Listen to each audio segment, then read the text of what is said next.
Hi, and welcome to the B1 Print and Delivery Package e-learning session. My name is Naama Aroni, and in this video we will review the BP report selection functionality of the B1 Print and Delivery. Sometimes it is not enough to only have one layout per type of document. In such cases, you will need to make a layout business partner specific. For example, one set of BPs is using one layout, while another use a different set. The BP selection is where you go and define those different layouts, what should happen in each case. Let's go in the system and see it in action. The BP selection can be activated from different places. So for example, I can go into a document and right-click B1 Print and Delivery, Report Selection. Or I can go into the business partner, right-click, B1 Print and Delivery, and Report Selection. I can also do that from the main configuration of the add-on, and I can access it via the report configuration, just like we've seen in the last session. Now, in the report selection window, you can choose your selection type and control which specific layout a given business partner type should use. If you do not select anything, it will automatically use the default layout. So the default layout would be the one that is written next to it, default.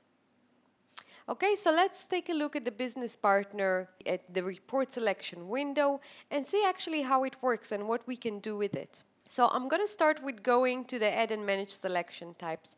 That's where we define the different hierarchy and the different values which we should take into account when selecting our report layout.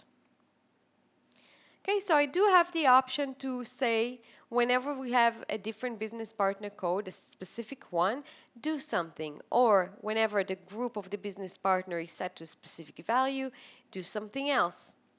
I can also choose based on a specific user-defined field value what should happen, and the same goes for the properties. Okay, so the question you need to ask yourself is what layout, if any, is selected for the business partner code?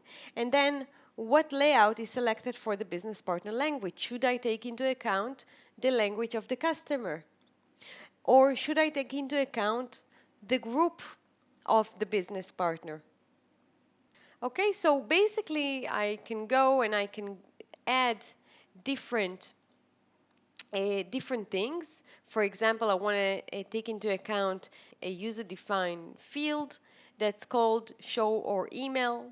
Okay, so I list them like that.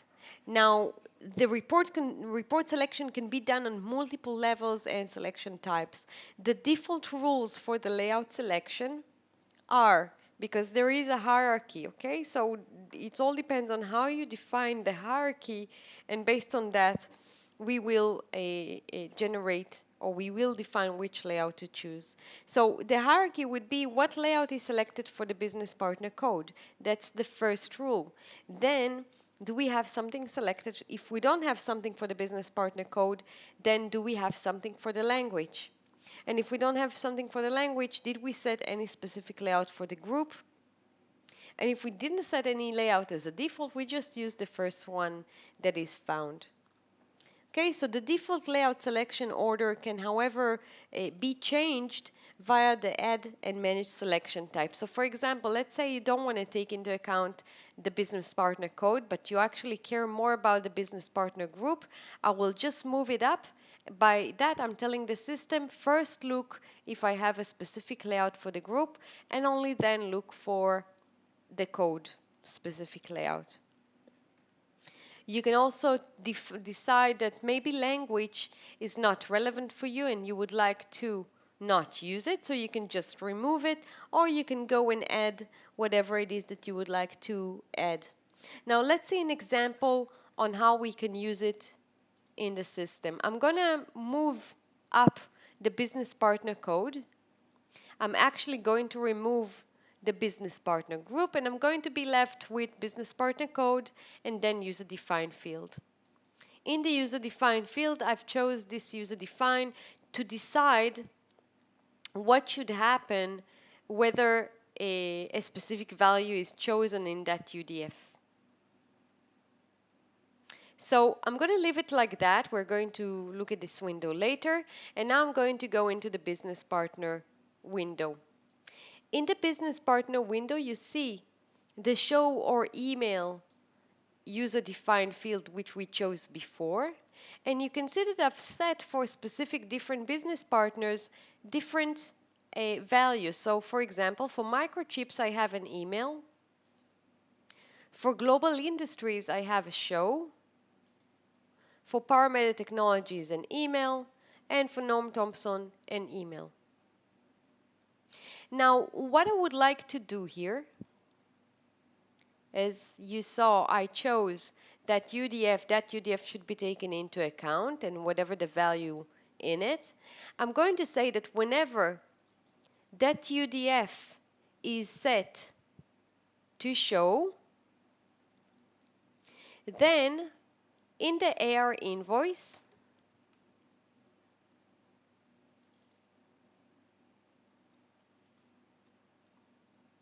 I can link a specific report configuration. Now that report configuration on the Add button, it's doing an email. But I just said here that I would like to show the report. So what I'm going to do, I'm going to duplicate that report configuration. And in the Add button, instead of print, which is the default, I would like to use a show report. And now we'll call that report configuration with show as add. And I'm going to add it. Okay, so now let's just replace that. And now we're saying whenever the UDF is set to a show, make sure that you use the report configuration which we've just created that is showing the document once we add the document. Okay? So let's see that in action. Now, the only reason why I do not need to set a specific report configuration for email is because that is the default one. The default one is set with an email. Okay, so now let's go into an invoice. That's where our configuration is set for. And in the invoice, I'm going to create an invoice for Norm Thompson. And I'm going to click on the add. Now, Norm Thompson, as we saw before, is set to an email. I'm going to click on add, and in this case the default report configuration is going to be activated, and I'm going to email that specific layout to the customer. Okay, that's an email action. But remember that I said whenever something is set to show, whenever that UDF is set to show, I want to show the invoice instead of email it. So let's just pick global industries. And global industries is set to show. And now I'm going to create an invoice. And what's going to happen once I click the add? Obviously, it's not going to be an email, but it's going to show me the report. Okay, that's how the system is taking into account the value of that UDF. However, now I've set two different hierarchies, UDF and business partner code. Now what I would like to do is I would like to take microchips and set a specific action for that business partner code. Now, microchips is set as an email on this UDF. Let's go into the Air Invoice, pick the one we just created, and let's change it again. In this case, I would like to duplicate the report configuration and say here that nothing will happen on the add. So basically, I'm deleting the add functionality from that report configuration, and I'm replacing that report configuration, the old one, with the new, which is specified only to microchips with nothing to add. Okay, so now let's create an Air Invoice for microchips. And remember that microchips was set to an email on that UDF, but now I'm going to click on add and nothing will happen. The only reason why nothing is happening is because that's what I've set here in the invoice, but I've also said that the business partner code is more important than the value of the UDF. So it takes over, the code takes over the UDF setting. That's why nothing is happening in the case of microchips. Okay, so that's how you go and basically create your own systems that will choose the different layouts as it makes sense to your business. Next, we'll cover the report configuration feature, which is located on the main menu of the B1 print and delivery module. Thank you for attending this e-learning session. If you want to learn more, please go to www.boyum-solutions.com. And if you want to get a free demo of the B1 print and delivery, please go to our portal.boyum-it.com/try Boyum Pack. And if you wish to contact us, you can always email us at sales@boyum-it.com. Thank you very much and have a great day.